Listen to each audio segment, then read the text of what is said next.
नमस्कार दोस्तों का स्वागत है हमारे ज्ञान गंगा यूट्यूब चैनल पर। आज हम लोग जो है राष्ट्रपति के वीटो शक्ति को पढ़ने वाले हैं। क्या है, कैसे है, क्या है, समझेंगे इसको। ठीक है, तो देखिए, पहली बात, राष्ट्रपति के वीटो शक्ति से समझने से पहले एक बात याद रखिएगा कि संसद संसद जो है, अनुच्छेद 79 में इसकी चर्चा है संसद की। इसमें आता है लोकसभा, आता है राज्यसभा, आता है और राष्ट्रपति आता है। तीनों मिलाकर जो है संसद की गठन होता है। ठीक है, लोकसभा, राज्यसभा और राष्ट्रपति।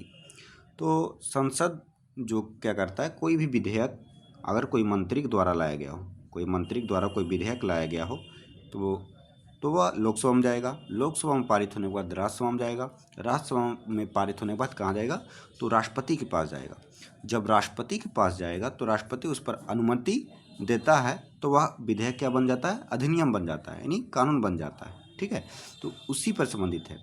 अब आइए राष्ट्रपति की वीटो शक्ति पर पढ़ते हैं हम लोग। ठीक है, तो राष्ट्रपति की वीटो शक्ति की चर्चा जो है संविधान के अनुच्छेद 111 में है। कहाँ है, अनुच्छेद 111 में है।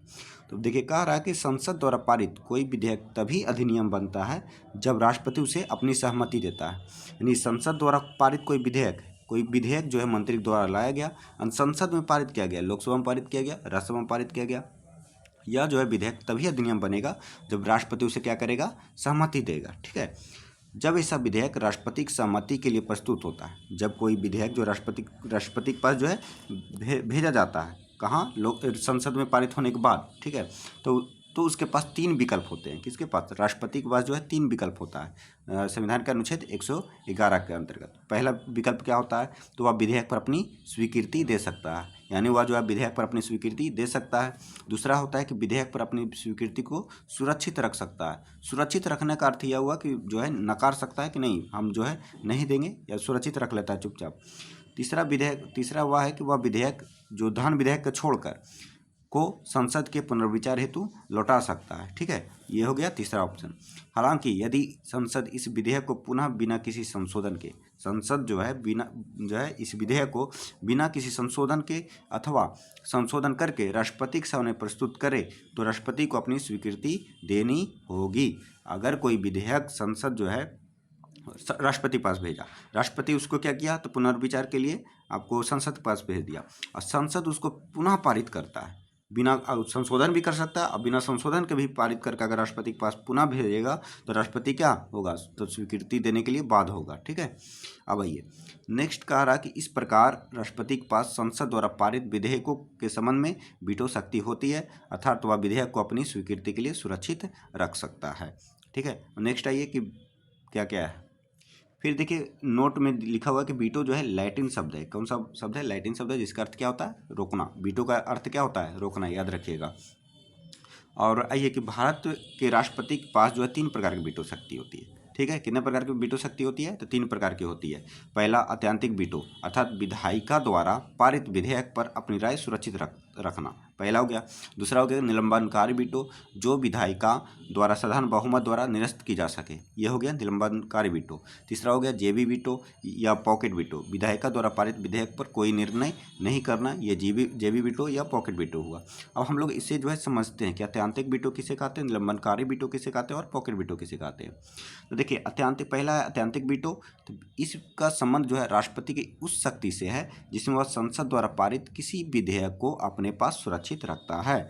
यह विधेयक इस प्रकार समाप्त हो जाता है और अधिनियम नहीं बन पाता है। तो अत्यंतिक वीटो का अर्थ हुआ कि राष्ट्रपति की वह शक्ति, अगर कोई संसद द्वारा पारित कोई विधेयक है, ठीक है, राष्ट्रपति के पास गया, राष्ट्रपति जो उसको सुरक्षित रख लेता है, बोल देता है कि नहीं, हम इस पर जो अनुमति नहीं देंगे, डायरेक्ट नकार देता है, तो वो कौन सा वीटो हो जाएगा, तो अत्यंतिक वीटो हो जाएगा। अब यह वीटो किन किन मामलों में जो है प्रयोग करता है राष्ट्रपति, तो पहला है गैर सरकारी सदस्यों के विधेयक के संबंध में। गैर सरकारी का अर्थ क्या हुआ, तो देखिए, गैर सरकारी का अर्थ वही हुआ कि संसद में जो मंत्री ना हो, मंत्री के अलावा जो भी सदस्य होंगे उसे गैर सरकारी सदस्य का हम कहेंगे। तो गैर सरकारी सदस्य के संबंध के विधेयक के संबंध में, अर्थात संसद का सदस्य जो मंत्री ना हो द्वारा प्रस्तुत विधेयक, कोई भी गैर सरकारी सदस्य जो है विधेयक लाया, जैसे मान लेते हैं कि अभी सरकार में बीजेपी का सरकार है, एनडीए का, और अभी राहुल गांधी विपक्ष में। राहुल गांधी जो है आपको मंत्री नहीं है, राहुल गांधी जो है आपको एक विधेयक लाएं, तो विधेयक लाएं तो वो उस विधेयक पर जो है राष्ट्रपति अत्यंतिक वीटो का प्रयोग कर सकता है। उस विधेयक पर जो है राष्ट्रपति जो है उस पर नकार सकता है कि नहीं, मैं अनुमति नहीं दूंगा। ठीक है। नेक्स्ट आइए कि दूसरा है कि सरकारी विधेयक के संबंध में जब मंत्रिमंडल त्यागपत्र दे दे जब विधेयक जो है पारित हो गया हो तथा राष्ट्रपति की अनुमति मिलना शेष हो। देखिए, इसका अर्थ यही हुआ कि जब कोई विधेयक आया, ठीक है, विधेयक लाया गया और आपको लोकसभा में पारित हुआ, लोकसभा में पारित हुआ और राज्यसभा में पारित हुआ, लेकिन क्या हुआ कि मंत्रिमंडल त्यागपत्र दे दिया और राष्ट्रपति का सिर्फ उसमें अनुमति मिलना जो है शेष हो उस विधेयक पर, और उसी समय नया मंत्रिमंडल का गठन हो गया। तो नया मंत्रिमंडल क्या कहता है कि राष्ट्रपति को कि ऐसे विधेयक को अपनी सहमति न देने की सलाह देता है नया मंत्रिमंडल, तो उस आधार पर जो है राष्ट्रपति अत्यंतिक वीटो का प्रयोग कर सकता है। समझे कि जब कोई विधेयक जो है लोकसभा राज्यसभा में पारित हो गया हो और राष्ट्रपति उस पर राष्ट्रपति का अनुमति मिलना शेष हो, यानी राष्ट्रपति का अनुमति मिलना अभी बाकी हो, तो क्या होता है, इसी बीच में अगर मंत्रिमंडल त्यागपत्र दे देता है, तो त्यागपत्र दे दिया तो नया मंत्रिमंडल का गठन हुआ। नया मंत्रिमंडल अब राष्ट्रपति को कहेगा कि नहीं, अभी आप जो है इस विधेयक पर सहमति नहीं दे, तो उस आधार पर राष्ट्रपति जो है अत्यंतिक वीटो का प्रयोग करके उसको जो है नकार सकता है, यानी इनकार कर सकता है कि हम जो है इस विधेयक पर सहमति ना देंगे। इस प्रकार क्या होता है, तो यह विधेयक समाप्त हो जाता है और अधिनियम नहीं बन पाता है। समझ गए, दो है अत्यंतिक वीटो में। अब ये निलंबनकारी वीटो क्या है, तो राष्ट्रपति इस वीटो का प्रयोग तब करता है जब वह किसी विधेयक को संसद को पुनर्विचार हेतु लौटाता है। तो राष्ट्रपति इस वीटो का प्रयोग तब करता है जब वह किसी विधेयक को संसद को पुनर्विचार हेतु लौटाता है। इसका अर्थ यह हुआ कि कोई विधेयक जो है लोकसभा राज्यसभा द्वारा पारित किया गया और राष्ट्रपति के पास आया कि सहमति दे दें, तो राष्ट्रपति क्या करेगा, उस विधेयक को संसद को पुनर्विचार हेतु लौटाएगा, यानी कहेगा कि फिर से विचार कीजिए इस विधेयक पर कि सही है या गलत है। हालांकि यदि संसद उस विधेयक को पुनः किसी संशोधन के बिना अथवा संशोधन के साथ पारित कर राष्ट्रपति के पास भेजती है, तो उस पर राष्ट्रपति को अपनी स्वीकृति देना बाध्यकारी होगा। अब क्या कह रहा कि लौटा तो देगा राष्ट्रपति किसको, संसद को, लेकिन संसद क्या करेगा, वो संशोधन कर भी सकती है उस विधेयक पर, ना भी संशोधन कर सकती है। अब पुनः पारित करता है संसद, और संसद पुनः पारित करके राष्ट्रपति के पास फिर भेजता है कि आप सहमति दें, तो उस पर राष्ट्रपति जो है अपना स्वीकृति देना क्या हो जाएगा, बाध्य हो जाएगा, यानी राष्ट्रपति को जो है उस पर स्वीकृति देना अनिवार्य हो जाएगा, उसको देना ही होगा सहमति। ठीक है, इसका अर्थ है कि राष्ट्रपति इस वीटो को, उस विधेयक को साधारण बहुमत से पुनः पारित कराकर निरस्त किया जा सकता है। यानी इसमें कह रहा कि राष्ट्रपति के इस वीटो को, राष्ट्रपति के जो है निलंबनकारी वीटो को, जो विधेयक है उसको साधारण बहुमत से पुनः पारित कराकर क्या कर सकते हैं, तो हम लोग निरस्त कर सकता है, संसद जो है निरस्त कर सकता है राष्ट्रपति के निलंबनकारी वीटो को। ठीक है, समझ गए। अब ये नेक्स्ट में इसमें लिखा हुआ है, नोट में देकर लिखा हुआ है कि राष्ट्रपति धन विधेयकों के मामले में निलंबनकारी वीटो का प्रयोग नहीं कर सकता है। तो देखिए, राष्ट्रपति निलंबनकारी वीटो का अर्थ क्या हुआ कि कोई वैसा विधेयक जो राष्ट्रपति के पास सहमति के लिए आया हो और वह जो है राष्ट्रपति क्या करे, तो उसको पुनर्विचार के लिए लौटा दे, तो उस आधार पर निलंबनकारी वीटो का प्रयोग करता है, होता है ना। तो ये जो है राष्ट्रपति जो धन विधेयक के मामले में, कोई वैसा विधेयक जो धन विधेयक हो, उस विधेयक के मामले में राष्ट्रपति जो है निलंबनकारी वीटो का प्रयोग नहीं करेगा, यानी उसको जो है पुनर्विचार के लिए धन विधेयक को नहीं लौटाएगा। ठीक है, अब आइए, राष्ट्रपति किसी धन विधेयक को अपनी स्वीकृति या तो दे सकता है या उसे रोक कर रख सकता है, या तो दे सकता है या फिर रोक कर रख सकता है, परंतु उसे संसद को पुनर्विचार के लिए जो है नहीं भेज सकता है। साधारणतः राष्ट्रपति धन विधेयक पर अपनी स्वीकृति उस समय दे देता है जब वह संसद में उसकी पूर्व अनुमति से प्रस्तुत किया जाता है। देखिए, इसमें कह रहा है कि अगर देखिए धन विधेयक पर जो है राष्ट्रपति के यही अधिकार है कि या तो स्वीकृति देगा या फिर नहीं, या फिर उसे रोक कर रखेगा, या तो स्वीकृति देगा या फिर रोक कर रखता है, बस दो ये अधिकार है। लेकिन अगर धन विधेयक जो है राष्ट्रपति की पूर्व अनुमति से, यानी राष्ट्रपति के अनुमति के बाद जो है संसद में पारित करता है और फिर राष्ट्रपति के पास जाता है, तो उस विधेयक को राष्ट्रपति को जो है देना अनिवार्य हो जाएगा, स्वीकृति देना अनिवार्य हो जाएगा। ठीक है, अब आइए जेबी वीटो किसे कहते हैं। तो जेबी वीटो राष्ट्रपति के किसी विधेयक पर अनुमति देने या ना देने के निर्णय की सीमा का अभाव के कारण राष्ट्रपति जेबी वीटो का प्रयोग कर सकता है। अब देखिए, ये क्या है, जब कोई विधेयक संसद के द्वारा पारित होता है, यानी लोकसभा राज्यसभा के द्वारा पारित किया जाता है, राष्ट्रपति के पास आता है और राष्ट्रपति उस पर ये देखिए अनुमति देने का जो है ना देने का निर्णय जो है वो कितना दिन तक होगा, ये अभाव है। ये संविधान में वर्णित नहीं है कि कितना दिन तक वो उसको जो है निर्णय दे सकता है या ना दे सकता। तो राष्ट्रपति क्या करता है कि उस विधेयक को चुपचाप रख लेता है, ना कहता है कि ना हम स्वीकार करेंगे ना ही अनुमति देंगे, मतलब कुछ बोलता ही नहीं है। तो कुछ नहीं बोलेगा तो उस आधार पर क्या बोलेंगे हम लोग कि जेबी वीटो का राष्ट्रपति प्रयोग कर लिया है, क्योंकि वो ना ही निर्णय दे रहा, ना आपको इनकार कर रहा कि नहीं हम ना ही स्वीकार करेंगे ना ही आपको सहमति देंगे। क्योंकि अनुच्छेद 111 केवल यह कहता है कि यदि राष्ट्रपति विधेयक लौटाना चाहता है तो विधेयक को उसे प्रस्तुत किए जाने के बाद यथाशीघ्र लौटा देगा।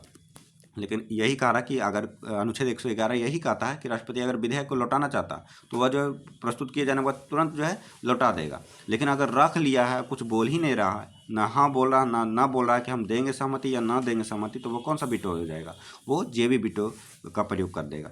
जेबी वीटो शक्ति का प्रयोग का उदाहरण क्या है, एक उदाहरण है कब इसका प्रयोग किया गया। तो 1986 ईस्वी में संसद द्वारा पारित भारतीय डाकघर संशोधन विधेयक, जिस पर तत्कालीन राष्ट्रपति ज्ञानी जैल सिंह ने कोई निर्णय नहीं लिया था। तो भारतीय डाकघर संशोधन विधेयक 1986 में जो संसद द्वारा पारित किया गया था, उस पर जो है तत्कालीन राष्ट्रपति ज्ञानी जैल सिंह के द्वारा जो है कोई निर्णय नहीं लिया गया था, ना ही उनको अभी तक वह जो है पेंडिंग है, उस पर ना ही सहमति दिए हैं ना ही इनकार किए हैं कि हम इस पर सहमति दें या ना दें। ठीक है, तो अभी तक पेंडिंग है, इसलिए जो है भारतीय डाकघर संशोधन विधेयक पर जो है जेबी वीटो का प्रयोग किए थे कौन, ज्ञानी जैल सिंह।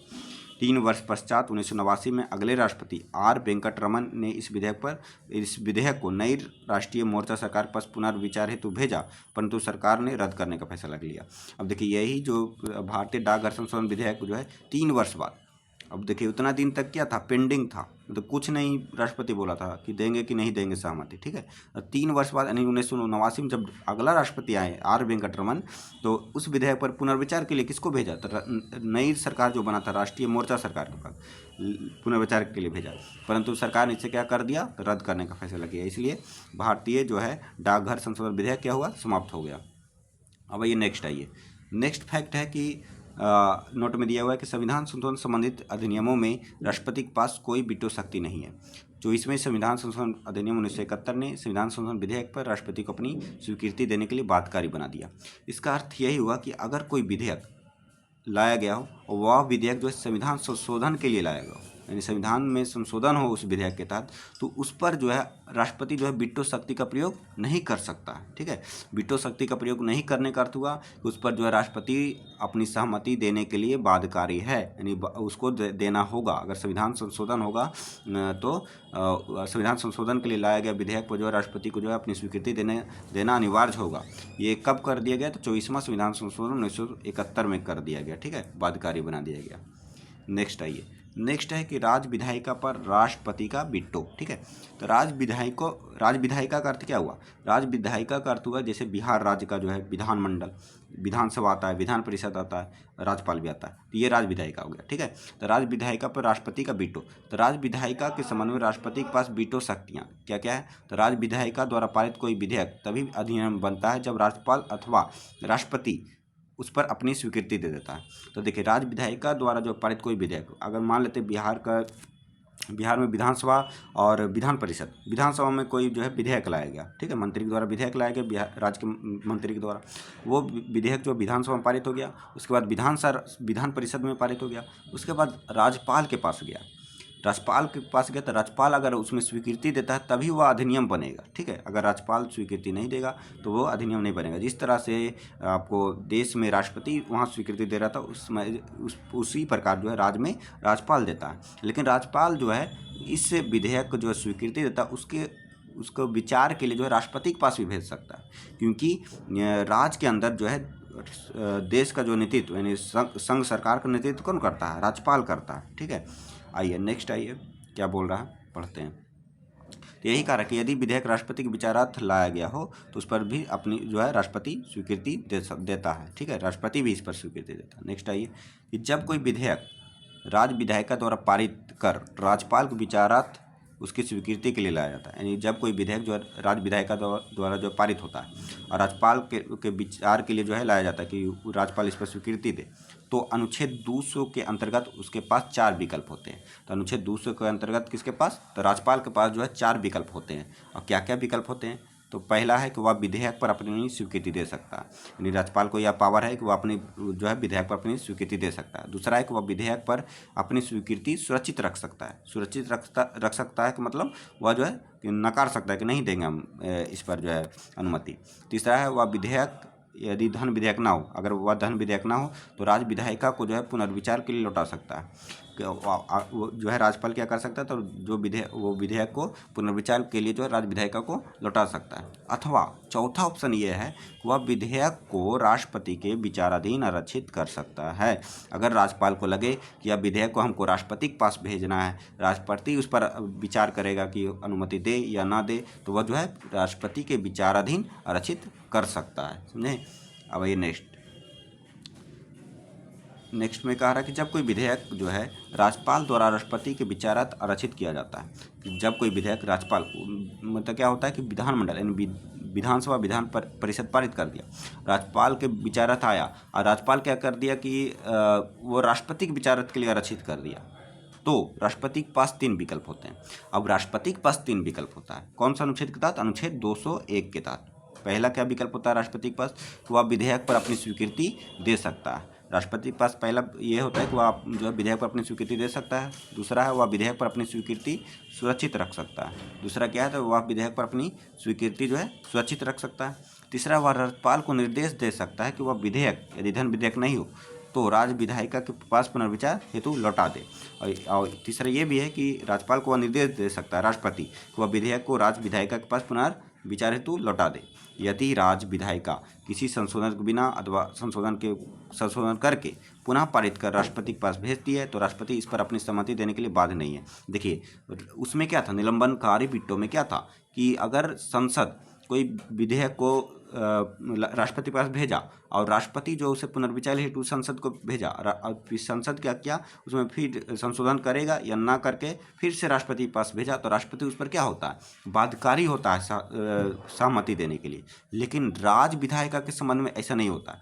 राज्य विधायिका के संबंध में ऐसा क्यों नहीं होता क्योंकि जब कोई विधेयक राज्य विधायिका द्वारा पारित किया गया और वो जो है राष्ट्रपति के पास विचारात है और राष्ट्रपति क्या किया कि राज्यपाल के पास भेजा कि तुम जो है पुनः विचार करने के लिए राज्य विधायिका को भेज दो। राज्य विधायिका फिर क्या किया, उसको पुनः पारित किया बिना संशोधन के या बिना संशोधन के या फिर संशोधन करके जो भी है बिना पुनः पारित किया और पुनः पारित करके फिर से राष्ट्रपति के पास जो है सहमति के लिए भेजा गया। राष्ट्रपति जो है इस पर सहमति देने के लिए बात नहीं है। इसका अर्थ हुआ कि राष्ट्रपति जो है सहमति इस पर दे सकता है और नहीं भी दे सकता है। समझ गए। इसका अर्थ है कि राज्य विधायिका राष्ट्रपति के वीटो को निरस्त नहीं कर सकती है। देखिए इसमें कहा गया ना कि इसका अर्थ है कि राज्य विधायिका राष्ट्रपति के वीटो को निरस्त नहीं कर सकती है, लेकिन संसद जो देश के संसद के संदर्भ में था उसमें जो है संसद जो है आपको राष्ट्रपति के वीटो को निरस्त कर सकता था, निलंबनकारी वीटो को कर सकता था ना, क्योंकि राष्ट्रपति के वहाँ जो है बाध्यकारी हो जाता था अनुमति देने के लिए, लेकिन राष्ट्रपति इसमें जो है बाध्यकारी नहीं है। ठीक है, इसलिए राज्य विधायिका राष्ट्रपति के वीटो को निरस्त नहीं कर सकती है। इसके अतिरिक्त संविधान में यह समय सीमा भी तय नहीं है कि राज्यपाल द्वारा राष्ट्रपति के विचार रखे विधेयक पर राष्ट्रपति कब तक अपना निर्णय दे। यानी राज्यपाल द्वारा जो राष्ट्रपति के लिए जो विधेयक रखा गया वो राष्ट्रपति कब तक अपना निर्णय दे, ये जो है समय निर्धारित नहीं किया गया है। इस प्रकार राष्ट्रपति राज्य विधेयकों पर अपना जीवी वीटो का भी प्रयोग कर सकता है। समझ गए? क्लियर हो गया? जय हिंद, जय भारत।